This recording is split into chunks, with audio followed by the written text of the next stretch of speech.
Hello everyone, my name is Jimmy Smith and welcome to episode number 67 of the Rambler podcast, where we are passionate about sharing what makes Cathedral Prep the standard of excellence. And today we're thrilled to have Allison Hodas on as a guest. Allison graduated from Villa Maria Academy in 2002 and cum laude from Allegheny College in December of 2005. She currently works as a vice president in commercial banking at Erie Bank.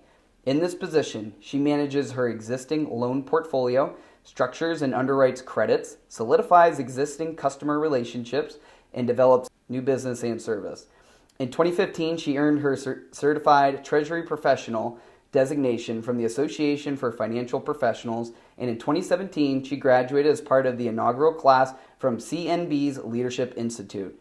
Allison actively supports her community. She is the incoming chair of the Erie Women's Fund, vice chair of the board for Build Community Development Corporation, and the chair of the Hammett Health Foundation Board of Corporators. She is an Erie ambassador, a founding member of the Athena Circle of Trust, and a board member for the Fairview School Foundation, where she chairs the annual golf outing. She also serves on the Bishops Committee for St. Stephen's Episcopal Church and can often be found at local charitable events and races. How fun. You're busy. Allison maintains a busy life, as I just said, outside her job. For starters, she is a wife to her husband, Matt, and mom to twins AJ and MJ and their younger brother, Max. As a former collegiate basketball player, she enjoys staying active by running and playing basketball with friends. How much fun is your life, Allison? Welcome to the podcast. Thank you for having me. Really honored. Yeah, absolutely. We were just chatting before we started recording, but about the holiday season. This episode will be coming out in December, and the excitement for your house with your young boys, my family. It's just a fun time of the year. It is. My kids are all in this year, it seems. Yeah. And your boys, you were saying they're 10 and 6, correct? Yeah, the twins are 10 and the little one is 6. Oh, fun.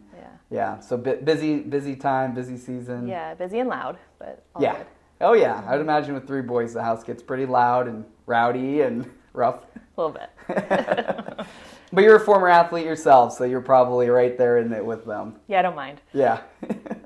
Fun. Well, I'm excited to have you on as a guest. I lined up a bunch of questions for you, so our listeners to get to know you, some of the experiences and the success you've had in your career. But I always like to start kind of talking back to, kind of your foundation with starting with Villa Maria Academy. Mm-hmm. If you wouldn't mind sharing with the listeners, maybe what were some of the things that factored in your decision to go to Villa and that experience and what that was like for you? Sure. So growing up, I went to St. George for elementary school because I know everybody in Erie wants to know where you went, not only in high school, but where you went to elementary school. That's if you're right. From here. Yeah. So I went to St. George, and actually, so my grandmother was a teacher at Villa for many, many years. It was always kind of expected that I would go to Villa. My aunts are all alum as well. It was an easy choice, honestly. Just going to visit and seeing all of the like-minded women and girls that were there was awesome. Yeah. And you were mentioning you played, or in your bio it says you played collegiately, assuming obviously at Villa. You played basketball as well. So that's fun. I'm sure sports was an aspect, I'm assuming, as to why your decision also? It was. I decided to pick up volleyball freshman year as well. Nice. So that was really fun. And yeah, basketball was a huge part of my experience at Villa. Yeah.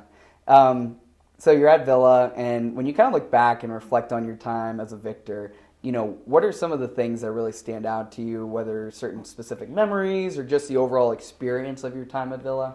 Yeah, so the overall experience for sure. Our class was unique in that we didn't really have groups.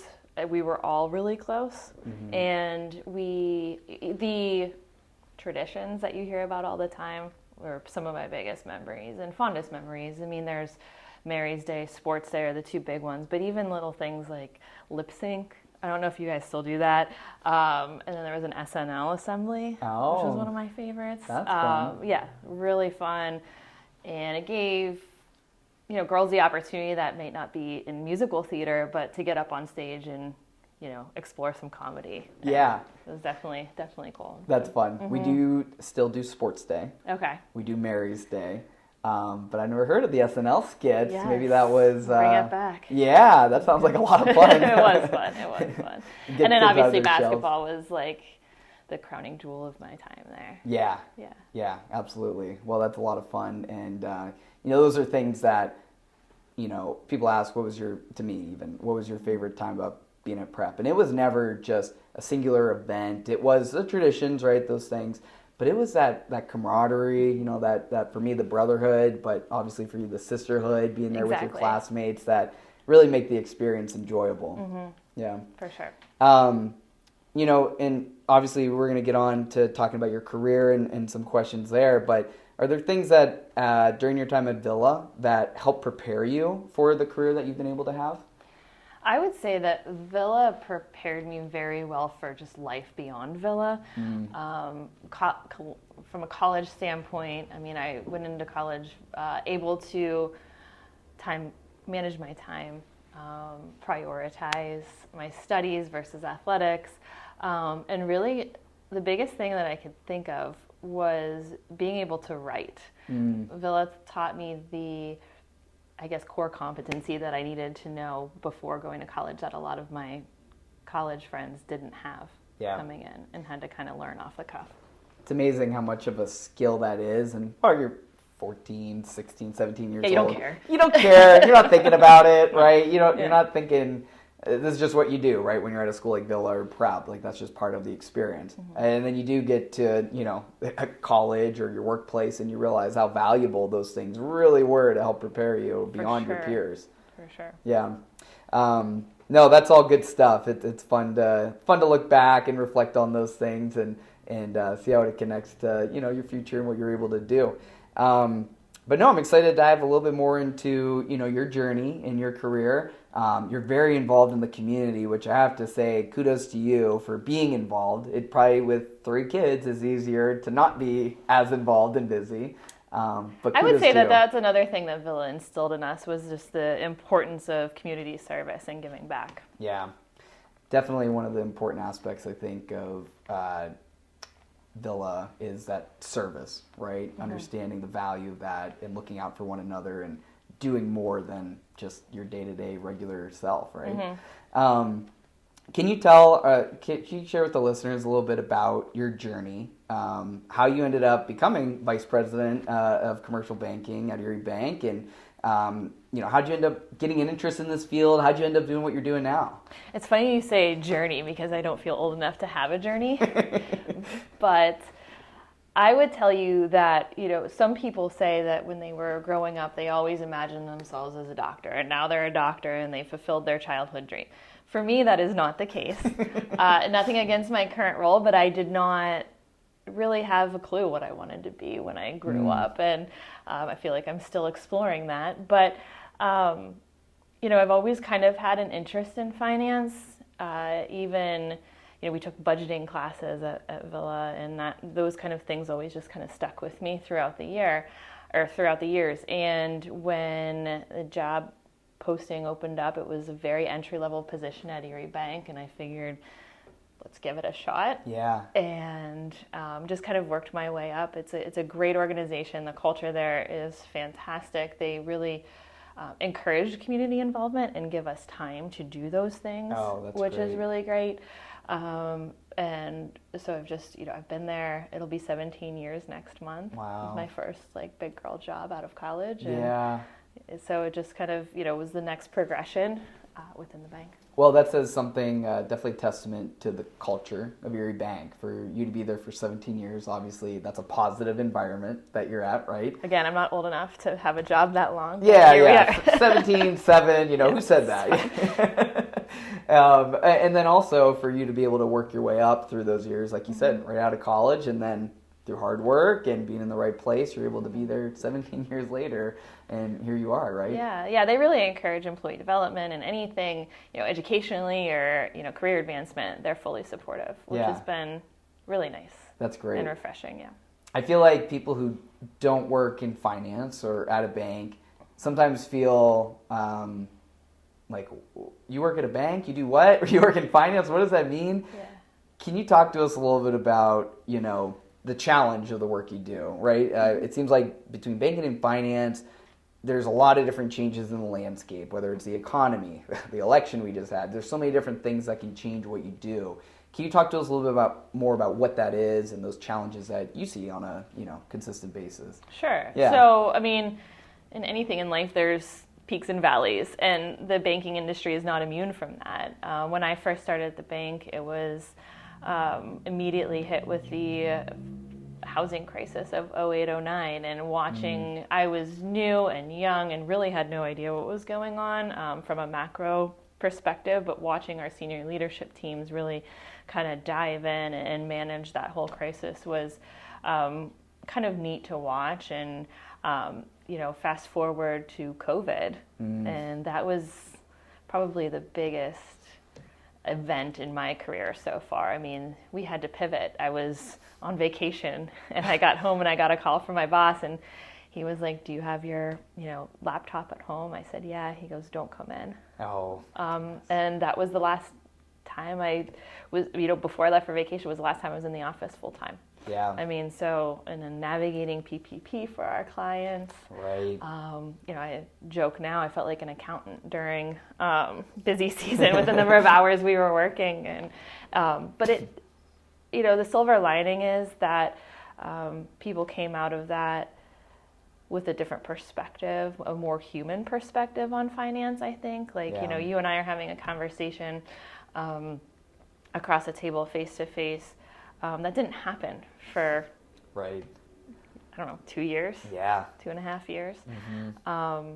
And then but like also, being able to appreciate the in-person meetings more. And it humanized us in a sense that, like, you're on a Zoom call, people's kids are running around in the background, you hear people's dogs barking, and it made it more real almost. Yeah. And it almost connects. So we can do face-to-face meetings now. We can conduct quote unquote regular business, right? Mm-hmm. But it's still those few years that we became humanized with everything really transitioned to how we live, right? I've seen it in terms of what I'm doing too. You can have a lot more personal, effects with people, conversations, and an understanding among people. Like, yeah, life's busy, it's chaotic, and that's okay. But there's more to it than just your job, right? Everybody has something else that they're going home to, and everybody is dealing with something different. And so I think having that empathy is a good thing that has come out of it. And the work you guys do in banking, right? Being financial, professionals, working with your clients, right? I mean, you guys get to be the professionals in this industry to help your clients through challenging times. So it's, yes, in your profession, it's a challenge, but really you're working with your clients to help them through the realities of the situation, right? And challenges that they're also facing. Yeah. So it's not just the impact you have in your job, which is indirectly working with those people. Mm-hmm. Yeah. Yeah, and I think, for us, in my position, what makes us a little bit unique from some of the other maybe larger financial institutions and some of our competitors is that we are the touch point for our clients, even if it's not, a loan. If they need an account open, they come to me, and then, we connect the dots for them. But we are also working with businesses of all sizes. So if you need, a $25,000 line of credit, you come to me. If you, are, $60 million revenue client, you come to me. So it's really cool for me, selfishly, to be able to see the different industries here locally and see what people are doing from a large scale to a very small scale. In Erie's, we were joking earlier when we first walked in, that 1 degree of separation in Erie. It's a big enough small town, or how that saying goes, but most of us know each other between one or two connections here in Erie, which is fun and nice. But it's, probably you see it even more every day with the type of work you do. It's really cool to see the amazing innovators that are here and that have stayed here and are dedicated to growing their business and raising their families here. Yeah. So. If we could stay on that for a second, do you mind kind of sharing some optimism with us about that? That's a really cool thought to have, is there's people in our community who are innovators, there's entrepreneurs, there's people here doing things to help our community, to help their families. Do you mind sharing with us about some of the things? You don't have to get specific with companies and names, but just the excitement that you see on that topic. Yeah, I mean, everything from just the development right around down the street that's happening downtown, the Bayfront. I was at Erie Homecoming in October and seeing all of that kind of coming to life Yeah. is exciting. And I mean, we have Mercyhurst and Gannon and Penn State that are here, and keeping those graduates here. And I think we're doing all the right things to be able to do that. If you actually get out there and you see the stuff that's made in Erie, it's pretty cool. It is cool. And I think the more and more, if someone's listening, they're not involved in the community, you kind of don't understand until you start to attend things like Erie Homecoming, or you start to go to different events and learn about these programs and projects that people are doing. It is amazing, and it's exciting and encouraging to see the work that's being done. Not to be like salesy, but the Erie Ambassador Program is great for anybody that would want to really learn about the different sectors in town that you might not be aware of otherwise. It's a good Is that one through Erie Bank or the Chamber? It's through the Chamber. I did that one. Yeah. And I will say that is a great program to do. Isn't it? Yeah, it was amazing. I did it not this past spring, but the one prior. And they had a 10-week course kind of laid out for us in a sense. And we went to all these different places that I hadn't either heard of or went to before. And it was a lot of fun. Yeah. So, and there's so much more. I mean, they can only do however many, 10 places, but there's so much out there. Yeah, absolutely. Definitely recommend the Chamber, being involved with those events, connecting with people, and doing all that. Kind of staying on that topic then of, we were talking about the Erie Ambassadors Program. Like, for me, that was a great opportunity to start to connect with people and meet people. But for young professionals who are listening to this episode, who, they hear about maybe where you started at Erie Bank and where you're able to be now in your position, what advice would you give for young professionals or recent graduates from college that aspire to be in leadership positions one day and do great things in their field? Great question. I guess I would say to just put yourself out there and, tell everybody you can what you're looking to do. If you want to be in leadership or you want to be involved in the community, spread the word, because like you said, 1 degree of separation in town, and you're bound to know somebody that can help you out, or make that connection to somebody else that can help you out. So I would just say, if there's something you want, tell people. Yeah. Was that something you were pretty vocal with yourself, like through your career, about your aspirations and whatnot too? No. But the hindsight's 2020, right? Sorry, I didn't mean to call you out. No, that's okay. No, I had very good mentors throughout the years, and I expressed that to them, I guess, but I wasn't, out there telling the world. And so, but if you don't have somebody like that, somebody that's going to advocate for you when you're not in the room, either find that person or tell as many people as you can. Yeah, no, I agree with that. I think for me personally, that was more my approach was yours, right? Having, a few key people that I really saw as mentors in my life, and I would confide in them about where I was at, where I wanted to be, and they have that vantage point to see your life in a different lens, right? To say, what they might advise for you and what advice they have and recommendations. So it's helpful to have somebody who's a little bit further along in your career. For sure. To mentor you, right? Yeah, exactly. Yeah. That's funny. I didn't mean to call you out, by the way. I'm one that learns. It's a learning experience. That's exactly right. Well, and I think sometimes some of our greatest lessons to pass on are ones that we learn from with hindsight, right? Maybe we would have made a different decision here or done something that way. Yep. One of the things I wanted to ask you about too, the way I wrote the question is, what are the key qualities you believe make a successful commercial banker in today's environment? And I think on a broader landscape, I think for anybody who's in a competitive market, whether it's in Erie or they're listening and they're in Pittsburgh, Cleveland, wherever, I think qualities of what it takes to be successful don't just apply to commercial banking. It's in all fields. So if you could share with our listeners some things that you've learned in your career and ways that you've been able to, grow your book of business and be successful. I think that a skill that translates not only professionally but personally as well would be relationship building and taking time to actually get to know people and listen to their story and understanding where they're coming from their perspective, what challenges they've had to get to where they are now, and how you can help maybe fill that gap for them and where they want to be. So I think that over the years, you build that trust, you build relationships with people, and it helps you in your job, but also in your personal life. Were relationships something that came pretty natural to you, or did you have to kind of more learn on that through your career?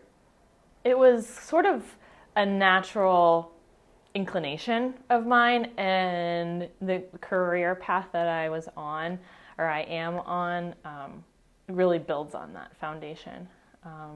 Because in banking, oftentimes somebody comes to for a loan, and you give the loan, and then you don't see that person again. Sure. Until you need something. Yeah. But for me, I really enjoy the getting to know you part. Yeah. Of that job. Yeah. So I'm sure a lot of us can feel that sometimes relationships are very transactional, to your point, and but the key is being able to build upon those interactions to have the relationship with people and develop that rapport and connect with them. Exactly, and you never know, what other relationships those people have and what connections they can make. Yeah. And it helps with community involvement too. I mean, when you can connect the dots for somebody or get somebody funding, maybe the bank can't do it, but there's another loan program or a grant out there that you can connect those people to. It really, it's win-win. But yeah, I was about to say, best relationships are win-win. I oversee our corporate relations program here at Prep, so when I'm sitting down with somebody who's going to do something at the event center with a banner or a sign, or somebody wants to sponsor a legacy gala, I always try to take the approach of, let's be a partner in this, and how can I help you as much as you're helping us with this? I think that ultimately, if you're looking through that lens, whether it's banking or it's doing corporate relations for a school or whatever it is, it's going to ultimately result in a successful partnership. Yeah, 100%. Yeah. So I commented earlier how we were just coming off the heels of an election, right? Mm-hmm. I'm sure a lot of your clients have gone through a lot of different things over the last year as we were getting ready for this. I'm sure personally people listening to this, some are excited about the results of the election, and some people are a little bit hesitant or afraid as well. I think right now it's such a complex time for Americans with the state of the politics. But given the complexities of what's going on in the economic environment, what sort of things are you advising your clients on with all the uncertainty that they might be feeling right now? That is a great question. We don't know what we don't know. Right. So TBD, I guess, on some of the policy, whether it's tax or, tariffs or whatever, may come down the pike. So just kind of, I advise them to be aware of the political landscape and pay attention to how that would affect them. I think that's the most important piece, is really taking a look at what policies are proposed and really understanding the ins and outs and how they affect you personally and professionally on a day-to-day basis. Yeah. I will say that, in my opinion, I think the Fed has done its job in trying to curb inflation. A lot of folks at the beginning of the year were kind of waiting until rates came down to borrow and pull the trigger. So we're starting to see an uptick in people actually, investing now in new equipment or new buildings. Yeah. So now that rates have started to tick down a little bit. Right. That's good. That's encouraging. That's good to hear that people are excited about investing, taking out loans, and being able to do that stuff again. Yeah. I mean, they're still high, but it's, not where it was at the beginning of the year. So right. That's good. Yeah, that is encouraging to hear. That's good. And I think it helps having trusted advisors or professionals like you, right? People that we can go to ask these tough questions, because I don't think I know everything, and it's good to have, an Allison to go to and say, how is this going to affect me specifically? And some things might hit one industry more than another, right? Yeah. So, and obviously you guys being the expert, those things. We're kind of like below the attorneys and the accountants when it comes to, your relationship advisors. Yes. But yeah, it's a factor, we can right? certainly try to help out. Yeah. Certainly. I think one of the cool things about your bio and kind of hearing about your journey is the amount of different leadership positions you've held in the community, various boards and organizations you've been a part of. I guess to kind of culminate that and ask you, what has been some of the most valuable leadership lessons that you've been able to learn from your experience in those organizations? Are you talking about like community involvement positions? Yeah. I would say that because my day job is, it's not corporate, but it is in a sense. We're a publicly traded company, so we always have that kind of just in the back of our minds, But with community, it's different with community involvement, and it's just learning as much as you can the executive directors of these nonprofits are in it, and that's what they do every day. So just trying to absorb as much as you can from them and really understand kind of all the ins and outs of those different organizations has been something that I've come to value. Yeah, that's great. Is that something you encourage for young professionals to get involved in nonprofits and serve on boards and do that? Yeah, my advice would be, though, because, once you join a board you're going to get asked, more and more, especially if you're good at it and you're passionate about it. So I would, say yes, get involved, but also find your passion. If you're passionate about, helping women, or you're passionate about kids, or whatever it is, find that and kind of don't be afraid to say, no. But I know somebody that might be interested, so it's more of a soft handoff. But, yeah. So this seems like the answer is yes, but a little bit more strategic. Yeah. Yeah. And that's great, right? We all want to be able to be involved and help the community. There's a lot of great organizations out there, right? So get to know them, go visit them, learn more about them, and then express interest in which ones you think you might want to be a part of. They all need help, and I'm sure they're all willing to have you get on board. Yeah, right? Whether it's volunteer or, you want a board position, or they're all, I'm sure, willing to accommodate. Right. That's one of the things I love about one of the traditions with prep that we continue to do is Outreach Day. So in typically, I think May, we pick a day that all the students get out into the community and do service work. So we partner with different organizations, and the kids go around, and it could be picking up debris and garbage from Presque Isle. It could be helping different nonprofit entities with projects that they have going on. So it's kind of a day the kids get to learn about the importance of service. And they probably love it. They do love it, yes. And it's an exciting day, and the organizations love to have the kids there to help and do that. Yeah. Yeah, and it's a foot in the door for the students with that organization, too, right. To say, hey, I did this when I was in high school. I would love to come back and volunteer during the summer or whatever. Exactly. Yep. And you've worked closely with teams in both like a team environment, for basketball, right? From what you do at Erie Bank to the community, positions you've been in. What sort of things have you learned when it comes to being able to inspire a team, being able to motivate a team? And from that sense, I think where I'm getting at is, as leaders in these different pockets that we're responsible for, it's important to get buy-in, right, among our teammates, our partners, and who we're working with. What sort of things have you kind of learned in that process of being able to do that?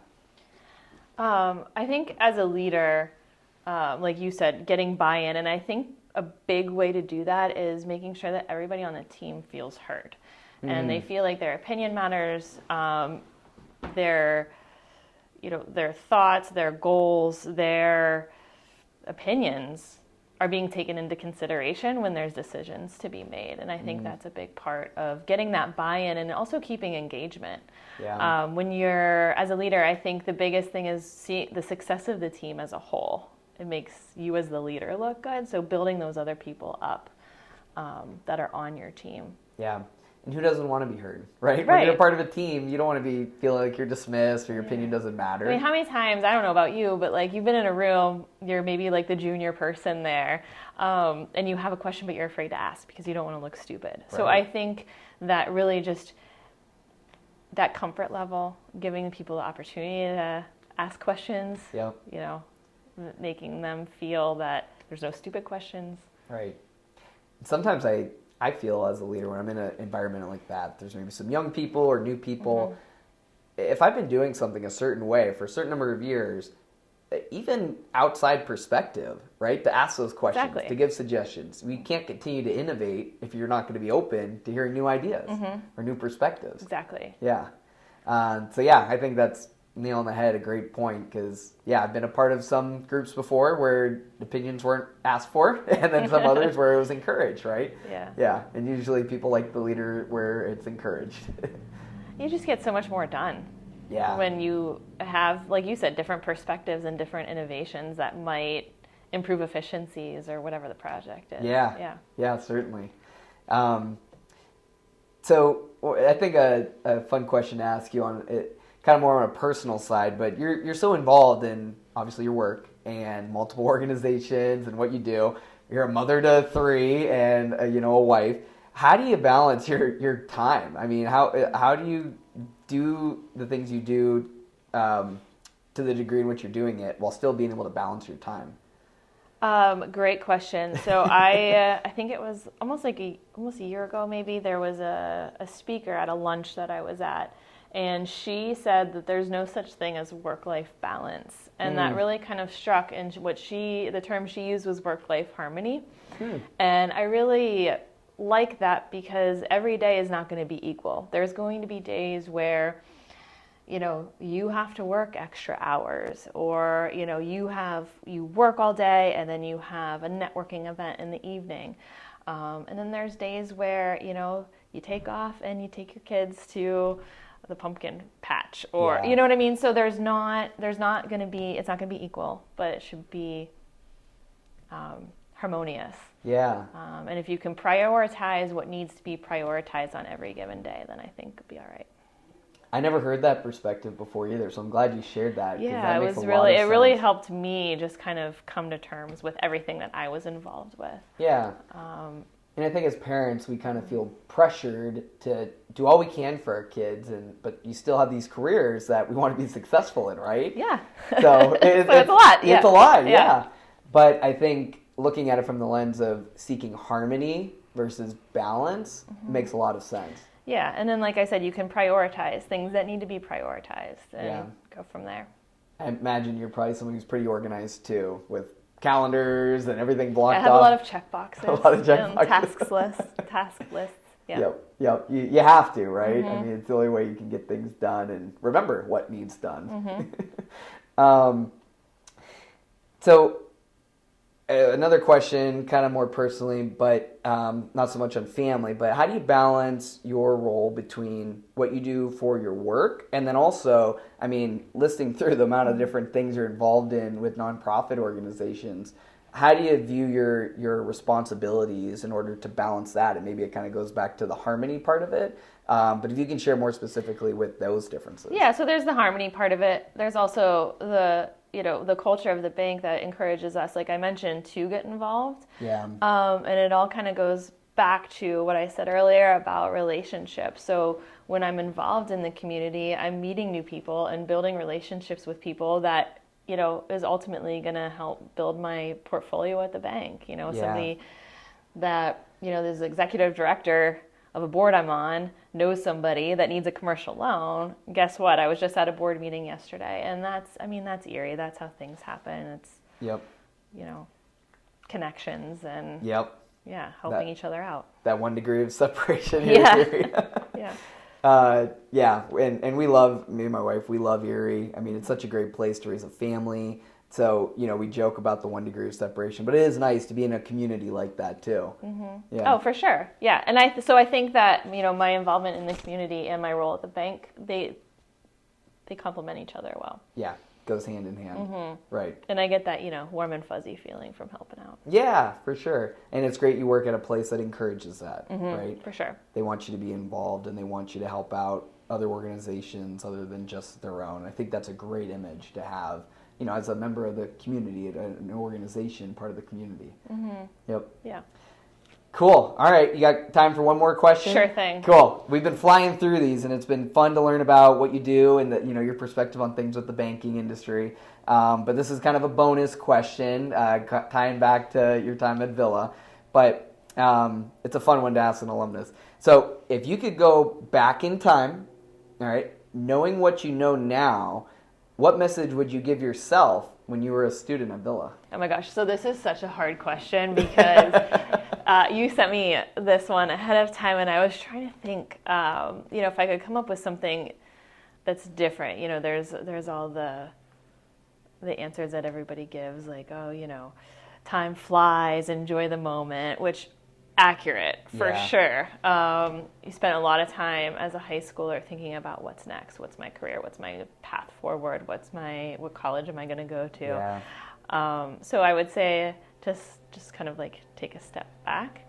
But I think for me personally, what I would tell myself is to stop caring so much about what other people think. Say it again. Say it again, because more people need to hear it. Well, so many of my decisions, and they weren't even necessarily bad decisions, but so many of my decisions were based on what I thought other people would want me to do. Yeah. Or, want me to think, or, you know what I mean? So it's just do what you are passionate about, and who cares what other people think. Yeah. And thinking back to when I was in high school, a lot of that same thing, right? Trying to make decisions to appease people or to... Because you think it's the right, like, what people want you to do. Right. Yeah. Whether it's, there's certain things we should do because we care what our parents think and sure. stuff like that. Well, we don't want to go off the rails here. Don't go rogue, but... But I think if you're deciding not to do something that you're passionate about, right? Because of what a friend might think. So if there's kids listening to this right now that are at prep right now, they're in high school or you're in college and you're making those types of decisions that aren't, ultimately for what you want to do, take a step back and realize, don't worry about what people think. Yeah, it's hard. It's hard in the moment to take a step back and see the big picture. But if you're able to, that would be the advice I would give to myself. Yeah, that's great. I think it goes hand in hand with the idea of don't be afraid to fail, right? I'm still working on it. Me too. Aren't we all? Yeah. And I think, not being afraid to fail too, because you're worried about what people are going to look like if you try something and it doesn't go well. Yeah. Yeah. Yep. No, that's great. I appreciate you sharing that, having some thoughts on that, because I think that's something we can all learn from for sure. But no, this has been a lot of fun being able to talk with you. Thank you for having me. My goodness. It's been a lot of fun to hear about your success and what you've been able to do in your career. And thank you for serving the community in the way you do. We need more Allison Hodases out there doing the work you're doing because there's a lot of need. But I think you're doing great things, and I appreciate you coming on.